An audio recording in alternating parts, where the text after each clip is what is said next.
Howdy readers, I'm Jason and this is chapter and verse. So I haven't been feeling so hot the last couple of days. I've been home from work and I wanted to cheer myself up a little bit. And so I thought I would do a tag that I've been wanting to do. And this is the pirate ship book tag. Now the tag was originally created by Plots and Points. I got my notes here. But I first saw it from Peter at Peter Likes Books. And I thought it was hilarious, and I thought it just seemed fun, like this crazy mashup thing. So I will link to both of theirs in the box below the video. So basically the idea of the pirate ship book tag is that we are creating and crewing our own pirate ships, and we're doing that with characters from the books that we've read. Call it a swashbuckling mashup, if you will. So the first question, or the first command, I suppose, is name your ship. Okay, pick a book title you'd want as the name of your fearsome vessel. Okay, so I really wrestled with this, and I should start by saying that I'm only going to choose from books that I've actually read. So there were three that I was kind of trying to decide between for this. And before I reveal the name of my pirate ship, I will tell you the titles of the runners-up. One of those was The Night Watch by Sarah Waters. How cool a name for a pirate ship would that be, right? The Night Watch. The second runner-up that I was considering was the novel The Wake by Paul Kingsnorth. I thought that would be great because the ship, right, like it leaves you in its wake, right? So The Wake. But the book that I decided to go with as the name for my fearsome vessel was this one. And this is Blood Meridian by Cormac McCarthy. So that will be the name of my ship, the Blood Meridian. And I just think that would be terrifying as hell, right? So say you're out on the open seas and you got your guy up in your crow's nest, and what does he spy on the horizon? He spies the Blood Meridian. You know trouble's coming when the Blood Meridian is coming. The second one, pick your flag. Choose a literary or mythical creature or monster to put on your flag.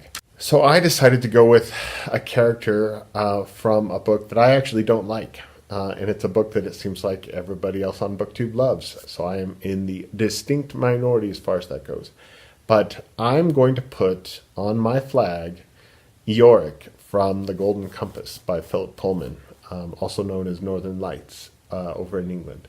So yes, I don't like that book. If you're curious as to why, I will put a link to my Goodreads review of it in the box below the video. But I do love some things about that book, and one of those things is this armored polar bear. I don't really like him very much as a character, but I love him as an image, and I think if you're gonna scare people from a distance with a flag on your ship, what better way to do that than with an armored polar bear? Number 3. The first mate. Choose a character to be your second in command.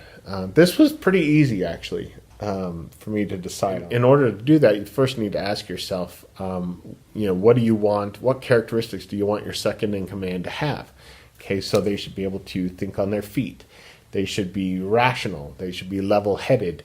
They should be able to conceive of a plan and carry through on it. Okay, so my second in command, my first mate, will be Charlotte from Charlotte's Web. All right. I love how she gets it into her head to save this pig, and she is going to do it. By God, she's going to do it. Besides that, she's a writer, which is always a plus, and she knows how to spell, which is really important. And she's not going to take up a lot of space on the ship, so she'll be a model for the other sailors in how to live economically, let's say. So Charlotte will be my first mate. Next question, number 4, the Navigator. Choose a character to help guide your ship across the ocean. And for that, I am going to go with Smilla Jasperson from Smilla's Sense of Snow by Peter Hoag. Now, I'm probably pronouncing Peter Hoag's name wrong. Smilla Jasperson in the novel, the main character of the novel, she is crazy smart. She's got a strong sense of direction. She understands seascapes and landscapes and ice-scapes, and she doesn't take shit off of anybody. So I think she would be a really great navigator. She would know where to point us, and she wouldn't be second-guessed. Number 5, the raiding crew. It says here, choose 2 characters to board enemy ships and do your fighting for you. Okay, so I'm going to go with 4 characters. And full confession, this was my wife's idea. She's the one who came up with this, and I said, oh my God, you're right. They would be perfect as a raiding crew. So we are going to go with Toad, Ratty, Mole, and Badger from The Wind in the Willows by Kenneth Grahame. And anybody who's read this book will understand why. I don't want to give too much away, even though, frankly, I shouldn't be worried about spoilers for a book that's more than 100 years old. But let's just say the final act of the novel is quite a swashbuckler. And these 4 friends prove themselves quite skillful with swords and cutlasses in a mission of their own. Toad, Mole, Ratty, and Badger would be my boarding party. Number 6, the Doctor. A pirate's life is full of danger, so choose a character to be your ship's physician.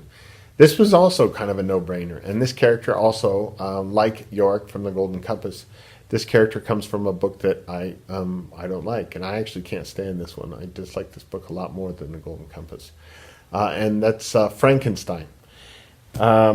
And I don't have it here with me because I don't own it anymore. I used to have a Broadview edition of it that was really beautiful. I think it's just a dreadful, dreadful novel, actually. But ship's doctor, right? So say you get blasted to smithereens by cannonballs from another ship. What better doctor to have at your side than a doctor like Victor Frankenstein, who can put people back together from smithereens, right? I mean, number 7, the Lookout. Pick a character you trust to watch for danger and spot your foes on the horizon. This is another easy call for me, okay? So, for the Lookout, I'm going to go with Thomas Cromwell from Hilary Mantel's Wolf Hall and Bring Up the Bodies, okay?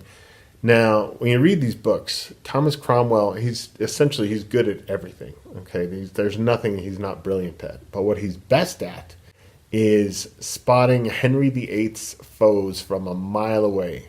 He is fabulous at anticipating danger to his king, and he just essentially doesn't let anybody get close to Henry VIII.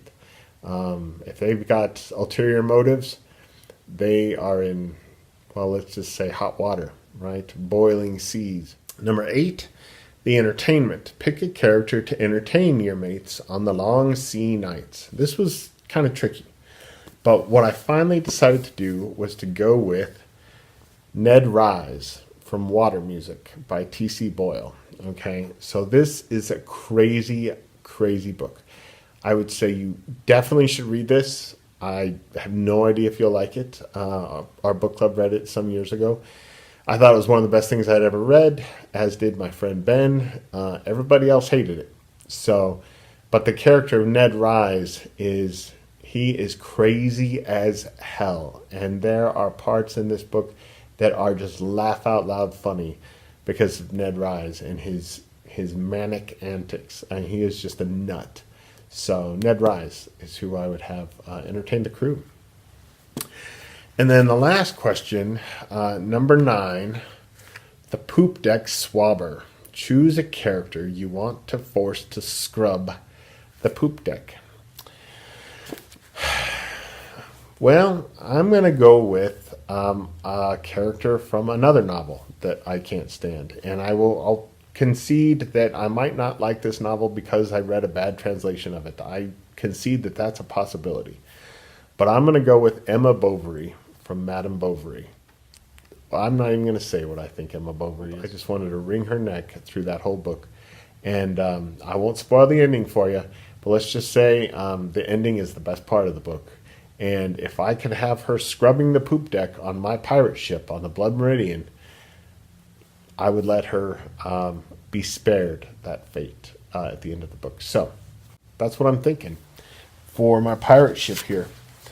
As far as who I want to tag, I'm thinking I would like to see what the Paperback Junkies responses to this would be. And then Jean at Bookish Thoughts. She's so steeped in the classics and she's so familiar with the Wine Dark Sea. I'm curious to know what ship she would commandeer on the Wine Dark Sea. And if I had to choose one more, let's just go with those two for now. So anyway, thanks for keeping me company, and I will see you again this weekend. Thank you.